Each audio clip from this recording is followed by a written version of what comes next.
Aksi unjuk rasa bergerak adili dan turunkan Jokowi di Semarang berujung bentrok. Awalnya, massa aksi melakukan long march melewati sejumlah ruas jalan di kota Semarang. Massa juga melintasi Jalan Pahlawan di depan kantor Gubernur dan DPRD Jawa Tengah. Mereka kemudian menggelar unjuk rasa di depan Balai Kota dan DPRD Kota Semarang. Hingga pukul 18, unjuk rasa tak membubarkan diri. Polisi kemudian membubarkan massa dengan menggunakan water cannon dan gas air mata yang dilontarkan ke arah pengunjuk rasa. Massa sempat mencoba bertahan, tapi polisi terus merangsek ke arah demonstran. Mendengar berondongan gas air mata yang terus dilontarkan polisi, massa berlarian ke arah instansi pendidikan dan pusat perbelanjaan di dekat lokasi. Massa aksi mundur ke arah utara. Mereka menyelamatkan diri ke sejumlah kantor dan hotel di tepi Jalan Pemuda. Tidak sedikit dari massa aksi yang mengalami sesak nafas hingga pingsan akibat gas air mata.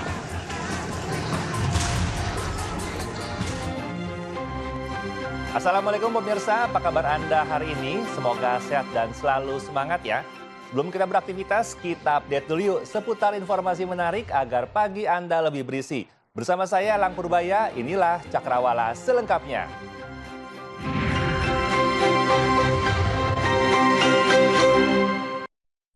Pemirsa, kebakaran muncul di lantai 4 gedung utama Rumah Sakit Pusat Pertamina Jakarta Selatan. Dalam insiden yang terjadi siang kemarin, sejumlah pasien dievakuasi keluar gedung rumah sakit.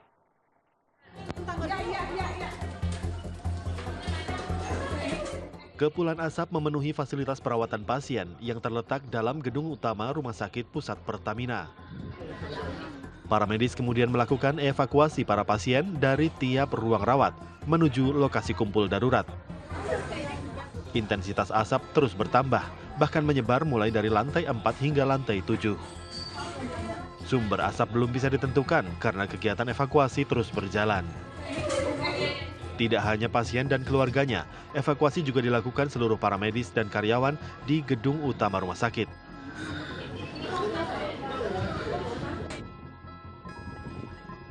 Pasukan petugas dari Dinas Pemadam Kebakaran Jakarta Selatan langsung bekerja menentukan sumber titik api untuk melakukan penanganan. Asap yang pekat membuat petugas harus mengenakan alat bantu pernapasan atau breathing apparatus.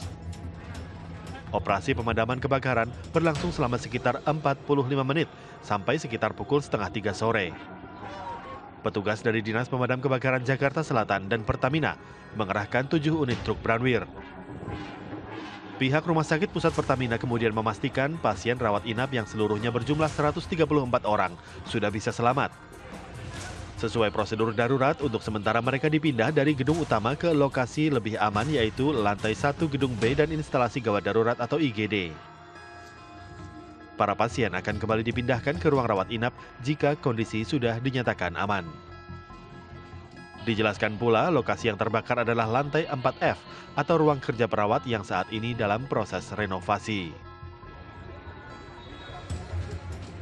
Langkah-langkah yang diperlukan untuk penanganan pasien telah kami jalankan, dan pada saat ini kami dari manajemen Rumah Sakit Pusat Pertamina, kemudian dari ASSE Holding Pertamina juga sudah ada di sini.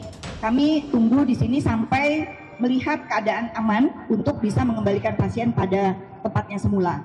Nah, itu saja yang saya ingin sampaikan. Terima kasih sekali lagi. Mudah-mudahan tidak ada lagi kejadian yang serupa ya di rumah sakit ini, dan mudah-mudahan pasien-pasien juga dalam kondisi baik sehingga dapat segera pulang ya ke tempatnya masing-masing dengan keadaan selamat. Terima kasih. Wassalamualaikum warahmatullahi wabarakatuh. Hingga saat ini penyebab kebakaran masih dalam proses investigasi oleh pihak berwenang. Pihak rumah sakit berharap seluruh pasien bisa segera pulih dan kembali ke rumah masing-masing dengan selamat. Insiden kebakaran tidak berpengaruh pada pelayanan pasien di instalasi gawat darurat atau IGD. Hari kedua operasi pencarian, tim SAR menemukan 3 korban banjir bandang di Kelurahan Rua, Kota Ternate, Maluku Utara. Saat ini jumlah korban banjir bandang bertambah menjadi 16 orang.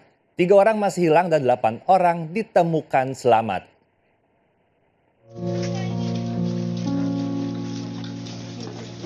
3 orang korban banjir bandang di Kelurahan Rua Kota, Ternate, Maluku Utara, ditemukan telah meninggal dunia tertimbun lumpur. Jenazah seluruh korban kemudian dievakuasi ke rumah sakit. Hingga kini, total korban meninggal dunia menjadi 16 orang. 3 orang masih hilang dan 8 orang selamat. Kalau dari Basarnas berita per hari ini di Rua ya, di Jembatan Rua di Ternate itu korban meninggal 13, dalam pencarian 6. Ya, yang secara umum kita masih berupaya untuk bisa mendalami ya, terus juga dengan penyisiran lewat SARMAP. SARMAP itu artinya tidak hanya mungkin pelaksanaan di lapangan saja, tapi kita sudah menggunakan teknologi drone thermal untuk bisa memetakan tadi.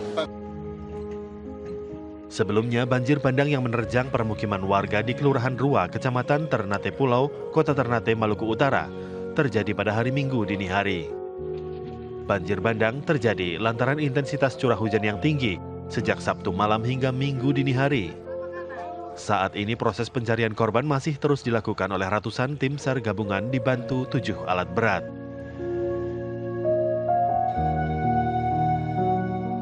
Tim gabungan Satuan Pamong Praja Kabupaten Bogor, Jawa Barat dibantu pihak TNI Polri dan Dinas Perhubungan kembali melakukan penertiban bangunan liar tak berizin di sepanjang jalur Puncak Bogor. Kali ini ada sekitar 196 bangunan yang ditertibkan.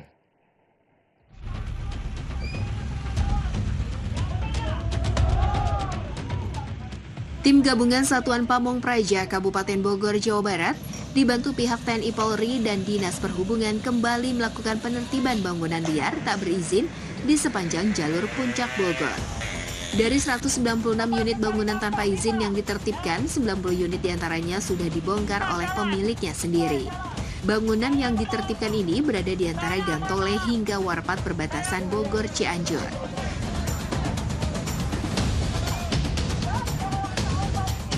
Pembongkaran sempat diwarnai aksi protes dari pemilik bangunan karena mereka merasa telah memiliki izin untuk tempat tinggal dan usaha.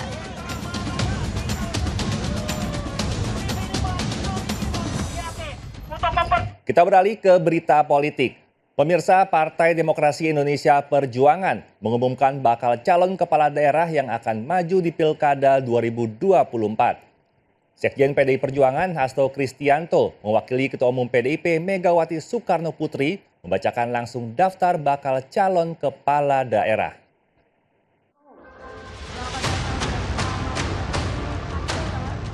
PDI Perjuangan mengumumkan daftar pasangan calon kepala daerah yang akan melaju ke Pilkada 2024. Pembacaan nama para calon dipimpin langsung oleh Sekjen PDI Perjuangan Hasto Kristianto.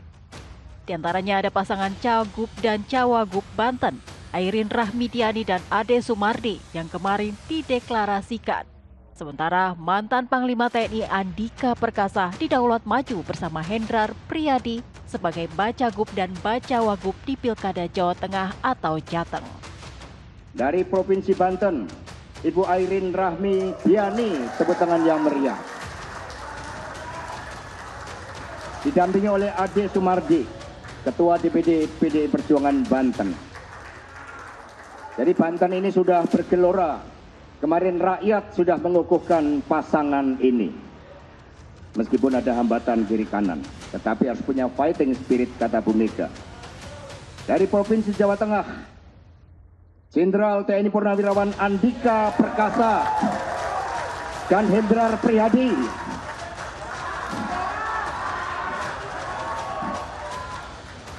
Kata Mas Prananda, Mas Hendrar Priyadi tadi membaca dedication of life-nya sempurna, jadi lolos. Karena membaca dedication of life nggak boleh langsung turun, harus melihat emotional bonding, membangun seluruh daya ideologi kita bersama Bung Karno. Dari Provinsi Gorontalo, Hamzah Isa dan Abdurrahman Abu Bakar Bahmid. Terima kasih. Dari Provinsi Nusa Tenggara Timur, kader muda Angkatan 98, Yohanes Francisco Slema dan Jen Natalia Suryanto. Jadi ini proses regenerasi kepemimpinan Angkatan 98 bukan hanya Adian Napitupulu tetapi Yohanes Lema ini sebagai calon gubernur yang pertama dari generasi 98. Sementara itu, Ketua Umum PDI Perjuangan Megawati Soekarno Putri sempat melemparkan candaan soal kemenangan di Pilkada kepada para calon kepala daerah yang baru saja diumumkan. Pak Hasto, Mas Prananda, semua tangannya encok. Jadi kalian kalau ndak menang, ya ada resiko. Sampai tiap malam saya kasih apa itu namanya? Dikasih balur-balur, di sininya dikasih koyok-koyok. Coba, padahal itu tuh Pak Andika nggak ada yang ngasih duit sama saya.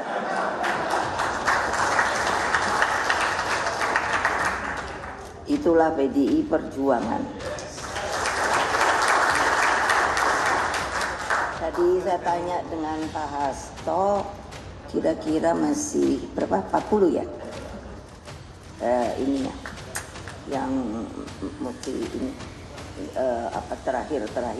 Karena ini gelombang ketiga, alhamdulillah tadi telah ditayangkan dan tiap saya kasih penugasan, saya bilang kalau di PDI Perjuangan ini harus tempur, mesti menang.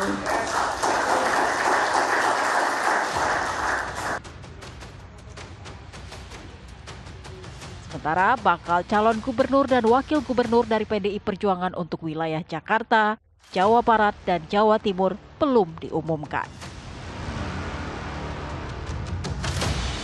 Komisi 2 DPR RI menggelar rapat dengar pendapat bersama KPU, Bawaslu, DKPP, dan Kemendagri di Gedung Parlemen Jakarta Pusat. Rapat membahas 3 rancangan peraturan KPU mengenai aturan kampanye hingga pencalonan dan 3 rancangan peraturan Bawaslu jelang Pilkada.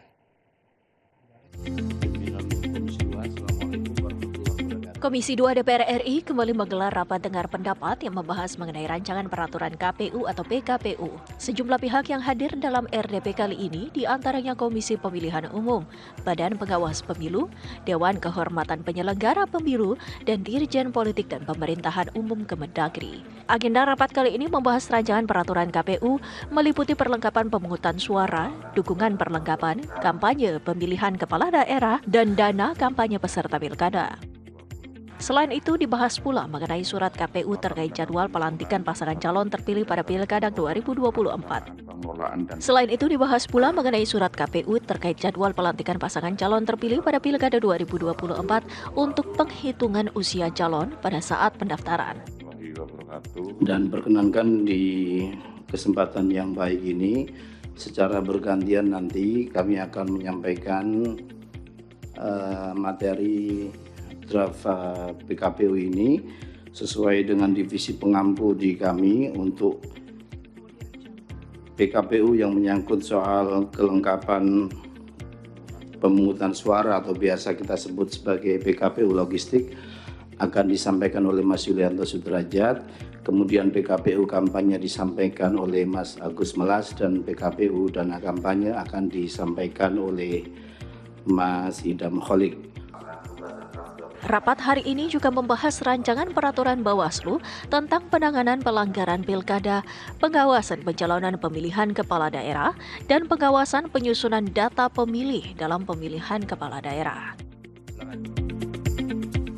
Puluhan pedagang kocar-kacir saat ditertibkan oleh petugas di kawasan Pasar Senen, Jakarta Pusat.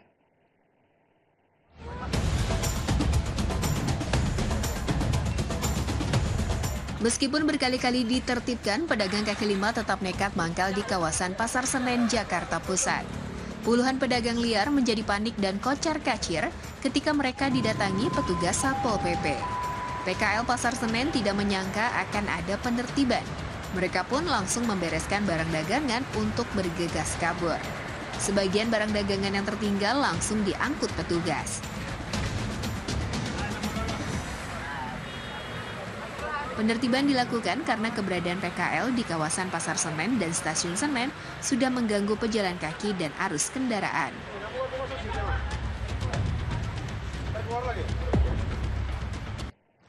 Seorang pengendara mobil memaki polisi. Selengkapnya sesaat lagi tetap di Cakrawala.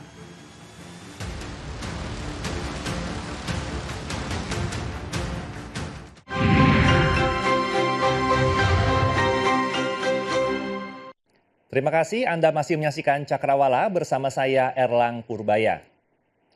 Pemirsa, pohon beringin besar berusia 25 tahun tumbang menimpa sejumlah motor yang terparkir dan menghantam pengendara sepeda motor yang sedang membonceng anaknya di Badung, Denpasar, Bali.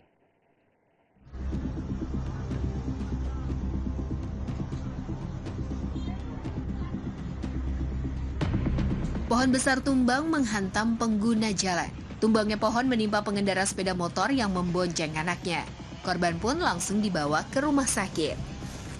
Selain satu sepeda motor yang tengah melaju, pohon berdiameter 10 meter ini juga menimpa sejumlah motor lainnya yang tengah parkir di dekat Pasar Badung.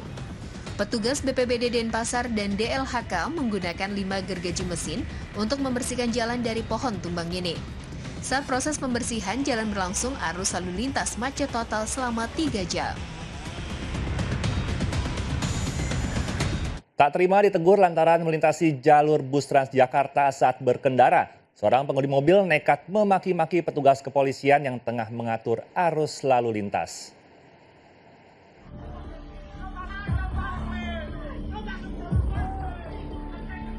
Dari rekaman video amatir nampak pengendara mobil tengah nekat memaki-maki petugas kepolisian di Jalan Perintis Kemerdekaan, Pulau Mas, Pulau Gadung, Jakarta Timur.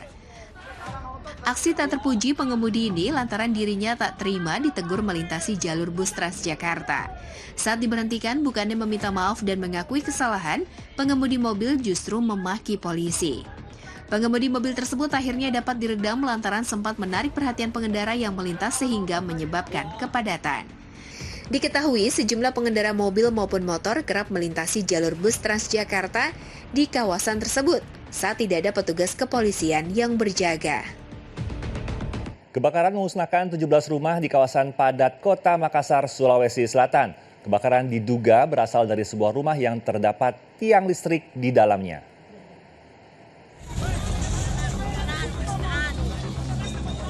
"17 rumah semi permanen di Jalan Sabutung, Kecamatan Ujung Tanah, Kota Makassar siang tadi terbakar hebat. Warga langsung mencoba memadamkan api begitu mereka melihatnya pertama kali. Namun upaya pemadaman mandiri tersebut gagal karena angin kencang membuat api membakar material bangunan semi permanen dengan mudah. Petugas pemadam kebakaran pun turun tangan, namun saat tim pemadam tiba di lokasi, api sudah terlalu besar. Petugas menduga kebakaran dipicu arus pendek listrik dari sebuah rumah yang di dalamnya terdapat tiang listrik. Untuk sementara pendataan itu ada 17 petak. 17 petak? Iya. Apakah ada korban jiwa Bang dalam kejadian ini Bang? Sementara ini belum ada. Petugas kami juga masih melakukan penyisiran, pendinginan. Nanti akan dilanjutkan kalau ada kendala. Upaya pemadaman ini melibatkan 30 mobil Branwir. Petugas membutuhkan waktu lebih kurang 1 jam untuk memadamkan api. Ribuan wisatawan hadir menyaksikan prosesi pemotongan rambut anak gimbal yang merupakan bagian dari Dieng Culture Festival 2024 di dataran Dieng, Banjarnegara, Jawa Tengah. Sebelum ritual digelar, ke-13 anak rambut gimbal melontarkan permintaan yang unik kepada orang tuanya masing-masing.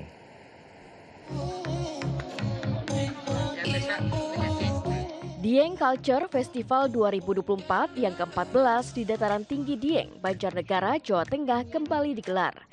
Prosesi ritual potong rambut anak-anak gimbal selalu menjadi daya tarik tersendiri untuk ribuan wisatawan yang hadir dalam event ini. Ritual kali ini pun diikuti oleh 13 anak yang memiliki rambut gimbal alami sejak lahir. Bahkan masyarakat setempat mempercayai anak bajang atau anak berambut gimbal tersebut merupakan titisan dari Ratu Roro Ronce dan Kiai Kolodete yang merupakan leluhur di Dataran Tinggi Dieng.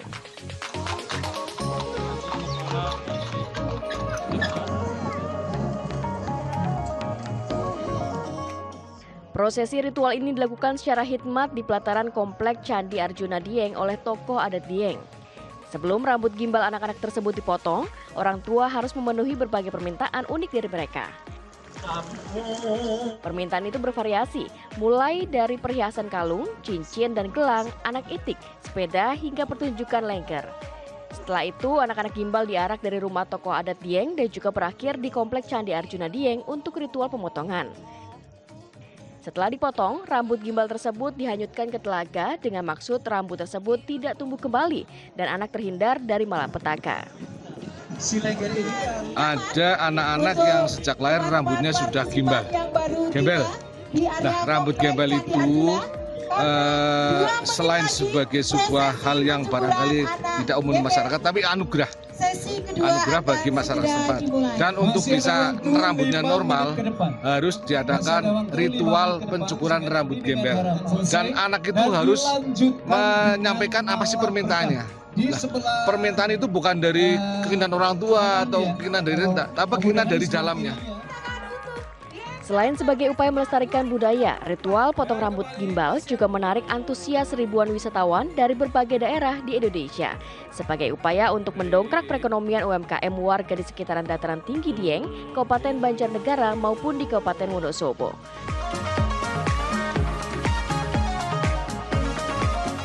Pemerintah Kabupaten Kuantan Singingi, Provinsi Riau menggelar Festival Pacu Jalur atau Pacu Sampan Panjang Tradisional. Pacu jalur ini merupakan tradisi budaya tahunan yang sudah berlangsung lebih dari 1 abad.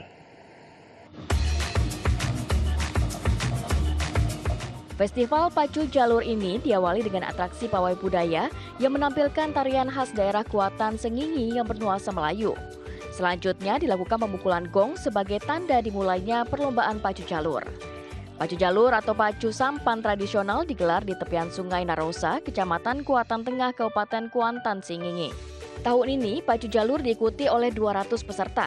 Sebelum perlombaan, masing-masing peserta melakukan prosesi pawai jalur atau sampan panjang yang terbuat dari pohon sepanjang 30 meter, diisi 50 sampai dengan 60 pendayung. Tim pendayung sekuat tenaga memacu jalurnya untuk mencapai garis finish yang sudah ditentukan. Uniknya, dalam pacu jalur ini, seorang anak kecil terlihat menari di ujung jalur untuk memberikan semangat kepada tim dayungnya agar sampan panjangnya melaju mencapai garis finish. Tradisi ini berawal dari masyarakat Kuantan Singingi yang menggunakan jalur atau sampan panjang sebagai alat transportasi untuk mengangkut hasil-hasil pertanian dan juga perkebunan melalui jalur sungai. Ketika mengangkut hasil perkebunan dan juga pertanian tersebut, masyarakat berlomba adu cepat siapa yang terlebih dahulu sampai di kampung, setelah itu mereka makan bersama. Bahwa pacu jalur berawal dari masyarakat Kabupaten Kuantan Singingi, terutama yang berada di bantaran Sungai Batang Kuantan. Alat transportasinya adalah sebuah perahu. Dan perahu ini dipergunakan untuk mengangkut bahan-bahan pertanian dan hasil-hasil pertanian dan perkebunan. Seiring berjalannya waktu, pacu jalur ini diperlombakan setiap tahunnya. Sebelumnya, pacu jalur digelar untuk memperingati Hari Besar Islam. Hingga saat ini, tradisi pacu jalur sudah berlangsung selama 121 tahun. Lantaran faktor ekonomi keluarga yang kurang mampu dan ayahnya yang sedang sakit, membuat seorang bocah perempuan yang masih duduk di bangku kelas 3 sekolah dasar negeri di Kabupaten Lebak, Banten terpaksa harus menyambi sebagai pemulung untuk membantu ekonomi keluarganya. Berita ini sekaligus menutup perjumpaan kita pagi ini. Saya Alam Purbaya beserta kru yang bertugas pamit undur diri. Tetap semangat, sampai jumpa dan wassalamualaikum.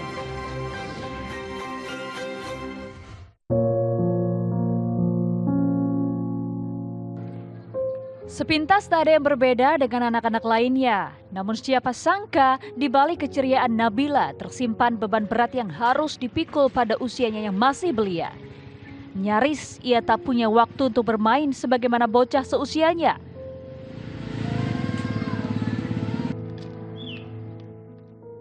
Seperti inilah keseharian Nabila, bocah warga Kampung Sindang Sari, Desa Sindang Sari, Kecamatan Warung Gunung, Kabupaten Lebak, Banten. Setiap hari sepulang sekolah, Nabila harus mengais tempat sampah untuk mencari barang-barang yang masih bisa dijual. Dengan menggunakan karung, kardus, dan plastik bekas kemasan air minum, ia kumpulkan demi mendapatkan uang yang tak seberapa. Hal ini Nabila lakukan demi membantu sang ayah yang tengah sakit. Sementara sang ibu bekerja serabutan. Lagi mulu aqua. Buat apa, Dek? Buat jajan. Oh, ayahnya kemana emang? Sakit. Udah berapa lama sakitnya, Dek? 3 bulan. Ending, ayah Nabila mengungkapkan, pasca mengalami kecelakaan di tempatnya bekerja, dirinya tak bisa melakukan aktivitas seperti biasa. Bahkan untuk sekedar berjalan pun ia kesulitan. Tega nggak tega, Pak. Kenapa? Gimana Pak keadaannya gini? Bapak sakit apa emang? Ini kaki. Kenapa itu kaki? Kena seng. Saat ini dirinya hanya bisa pasrah dengan kondisi keluarganya dan hanya bisa berharap ada perhatian serta bantuan dari pihak terkait.